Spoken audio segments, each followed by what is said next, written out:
Erik, Jan and Hein, welcome. Thanks for sitting down with me in your, I'm sure, busy schedules. I believe you have some good news. Exciting news. Exciting news Yes. to share. Wonderful. Because you're going to cooperate on the development of hybrid true potato seed. Congratulations. Yeah, and I'm really proud of this collaboration. Yes. Wonderful. Wonderful. But your companies have cooperated in the past. What sets the new collaboration apart? Yeah, we've collaborated on hybrid breeding. Of course, we knew each other before hybrid breeding was getting into reality. But over the last 2-3 years, we collaborated quite intensely to figure out. The collaboration started already 7 years ago. But yeah, things intensified over time. Of course, with coming closer to market, the questions became more apparent, and we intensified the cooperation. Yeah, and I think at the moment we are at the stage that we say yes, we add value together. So how is the new collaboration going to contribute to the current ongoing food and nutritional crisis? Well, I think we are developing varieties which are robust for yield and resistant against all kind of diseases. But they are in these tiny little seeds. Incotec is basically doing the same, but from a different angle, and they fit more than nicely together. Yeah, I think what Hein is developing is a very powerful DNA, and not in all circumstances that DNA is fully coming to fruition. And we are unlocking all the potential which is in here. Yeah. And I think the collaboration is that so far it was two separate technologies, seeing if we just add it, if it works, it works. But now we think if we intensify the collaboration, that we can multiply. And that's much more interesting, obviously. So it's basically more opening each other's books to one another. We have all our own strengths, but to really understand each other, you need to be holding back nothing. You need to be able to really intensify that cooperation, and that's why we've signed this agreement, and it's for the long term as well, and it's global because this is going to be a global success. I'm absolutely positive. Fantastic. Yeah, Fantastic. it's really nice. Congratulations. Yeah, thanks. I want to zoom in a little bit on the potato development, Hein. When you're creating new hybrid potato varieties, what traits do you select? Yeah, as said, we were really looking for robust yield in all kind of environments, and next to that, to resistance against all kind of major diseases. And obviously, we cannot do everything at the same time.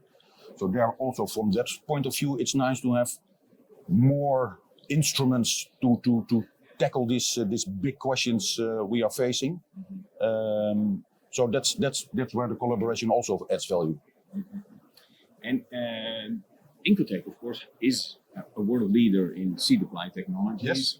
How have you adapted your technologies to fit with the potato seeds, the true potato seeds?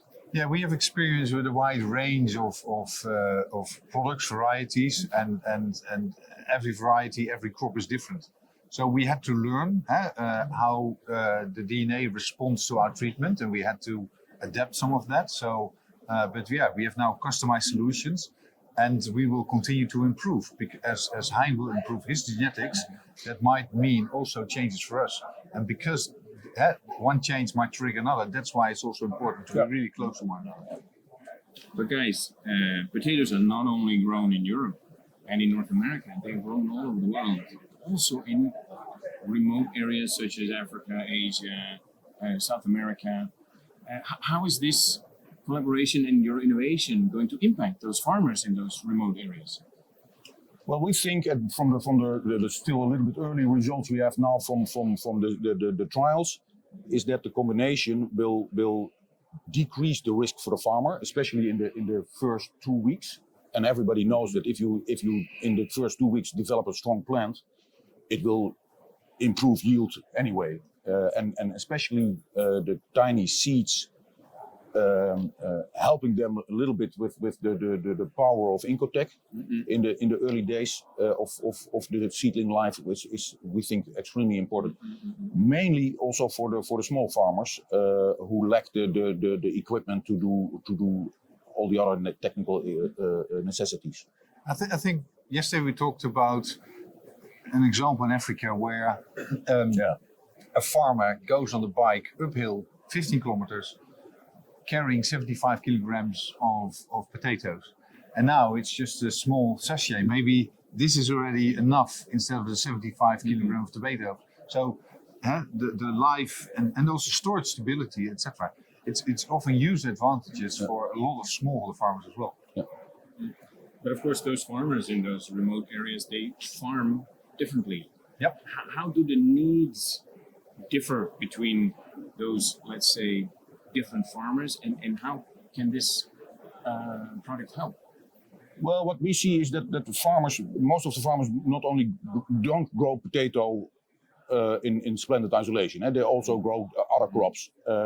So we have experience in Congo, for example, where the female took the seeds and said, "Hey, it looks like tomato seeds. Let's try to treat it like tomato seeds." Raise the seedling, and it works perfectly. They had I think 3 times the yield they normally expect.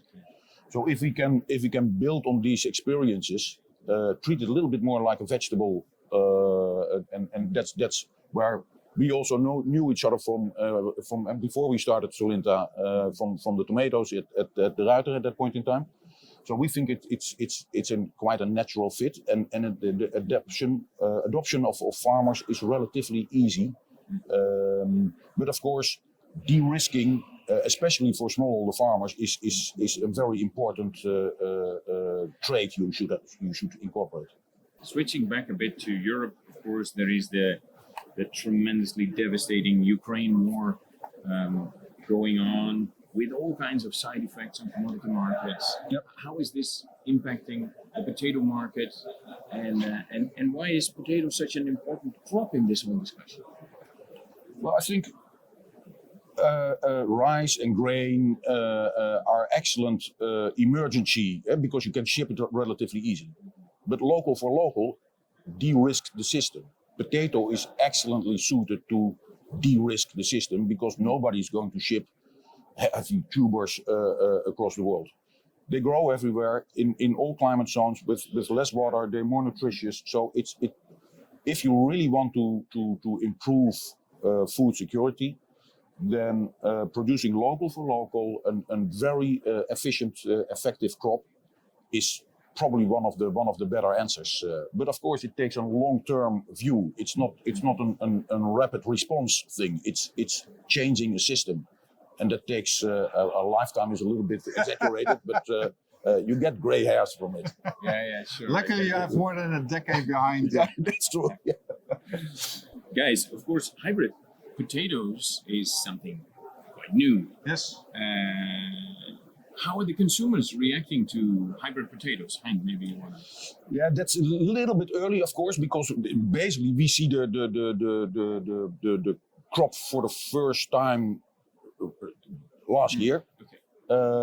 But we see some very interesting responses. So, for example, in Israel, they really love the taste. So instead of coming in as a Me Too variety, we come in like a gourmet variety, which is nice. But so that's the good part. But we also sometimes have a variety in for example, in Kenya we have a variety which they said we need an additional late blight resistance. So we're stacking that in now. We hope to release that in I think season 2 after this one.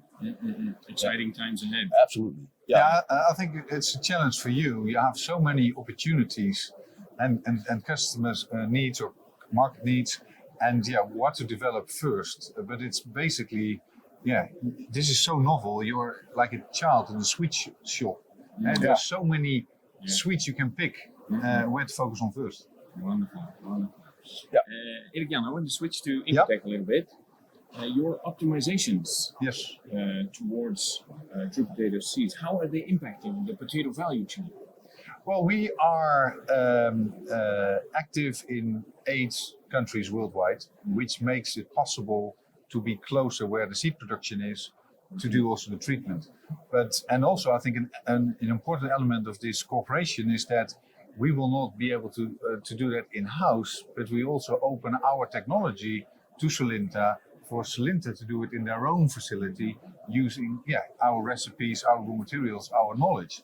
And that requires, say, a high level of trust, because everybody knows in the seed world, technologies and opening your intellectual property, which is very often not even patented, but it's trade secrets. Yeah. You need a high level of trust, and that's what we're doing. Sounds like a game changer, gentlemen. I think it is. Yeah. We know it is. Looking at the future, what does the future hold in terms of innovation in potato breeding? I think, it will be unprecedented. All the tools and techniques we have developed over the last decades in all the different crops, whether it's corn or tomato, or now suddenly becomes applicable into potato because it's a diploid hybrid. And the same goes for the pelleting, but mainly even the priming possibilities. If we can, we think we can quickly adapt that to fit potato. So it will as a candy shop. Yeah, it's priming and spelling, but also we are working on other techniques to counter abiotic stress. Fast emergence is important. We see more drought nowadays. So how can we improve these seeds to make sure that the farmer has a better yield? And as you said, this is a staple crop. This is one of the most important crops to feed the world. And how often do you encounter that you have such a dramatic change from tubers to seeds? It's I've not seen it in my time yet. No, it's fascinating. Yeah, absolutely. Very exciting times ahead. Good luck, gentlemen. Thank you. And Thanks for your time. Thank you.